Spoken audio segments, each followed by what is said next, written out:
Like his predecessor, anti-Pope Alexander V, John XXIII also held the widest support among the three claimants. Quote, "While there were still three claimants to the papacy, John XXIII commanded the widest support, with France, England, and several Italian and German states recognizing him.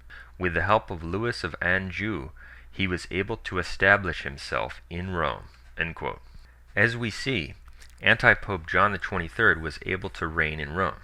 John XXIII, who reigned from 1410 to 1415, would be the last anti-pope to reign from Rome, until the post-Vatican II apostasy, which began with a man who also called himself John XXIII, Angelo Roncalli, 1958 to 1963.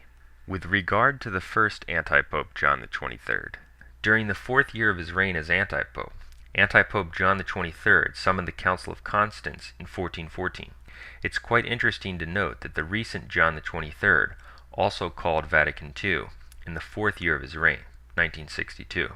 And both anti-pope John XXIII's reigned for 5 years, 1410 to 1415 and 1958 to 1963 respectively. And like Vatican II, the Council of Constance began as a false council, having been called by an anti-pope. Moreover, both John XXIII's died shortly before the third session of their false council.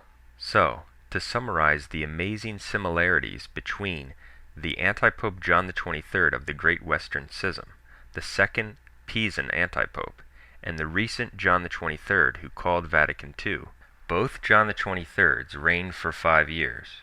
Both of them called a false council. Both of them called the false council in the fourth year of their reign, and both of them died shortly before the third session of their false council. Moving back to the Great Western Schism. At this point in the schism, the Emperor Sigismund was determined to unite Christendom by working for the abdication of all three claimants. When anti-pope John XXIII realized that he would not be accepted as the true pope at the Council of Constance, he fled from the council.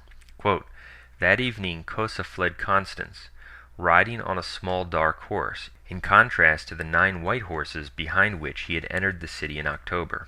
He huddled in a large gray cloak wrapped round him to hide most of his face and body." End quote. Anti-Pope John XXIII was then formally condemned by the Council of Constance as deposed. An order was sent out by the emperor for his arrest. He was apprehended and thrown into prison. In prison, anti-Pope John XXIII, quote, "surrendered his papal seal and the fisherman's ring, with tears, to representatives of the council." End quote. He accepted the verdict against him without protest.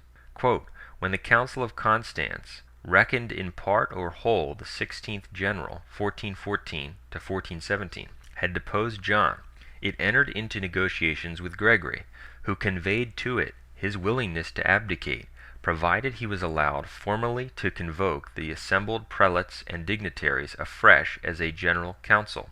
As pope, he could not recognize a council called by John. This procedure was accepted, and at the 14th solemn session on 4 July 1415, Gregory's cardinal, John Dominici, read out his bull convoking the council, whereupon Pope Gregory XII announced his resignation. The 2 colleges of cardinals were united. Gregory's acts in his pontificate were ratified. So, after anti-Pope John XXIII was deposed, Pope Gregory XII agreed to convoke the Council of Constance, in order to confer upon it papal legitimacy, which anti-Pope John XXIII could not give it, and then he resigned in the hope of ending the schism. Meanwhile, anti-Pope Benedict XIII, the Avignon claimant, had been approached by Emperor Sigismund and asked to resign. He obstinately refused to the end, but by now the general sentiment had gone so far against him that his following was greatly diminished. Quote, "Sigismund, who had done all in his power to induce Benedict XIII of the Avignon line to abdicate, succeeded in detaching the Spaniards from his cause.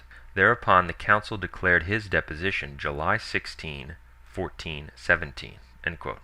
Both anti-popes having been disposed of, and the true pope having resigned, the Council of Constance proceeded to elect Pope Martin V on November 11, 1417. Bringing an official end to the Great Western Schism. It should be noted that in choosing the new pope, voting was done by nations. something that was not in accord with the previous discipline of the Church, demonstrating that future popes could be elected in a way that is not, strictly speaking, in accord with the disciplinary laws in place at the time. That can be significant when considering the possibility of a future pope being elected by the assent of the Roman clergy, as it was done in the first millennium, even though the current discipline established by Pope Pius XII was election by the College of Cardinals. The Avignon line of anti-popes did continue after the death of anti-pope Benedict XIII, with the election of a new anti-pope, Clement VIII, as his successor by his 4 remaining cardinals. These cardinals then regarded that election of anti-pope Clement VIII invalid and elected anti-pope Benedict XIV. But by the time of the deposition of anti-pope Benedict XIII by the Council of Constance, the Avignon line had lost so much support that these final 2 successors to anti-pope Benedict XIII are so insignificant as to merit only a footnote. Conclusion: what the Great Western Schism teaches us for our time.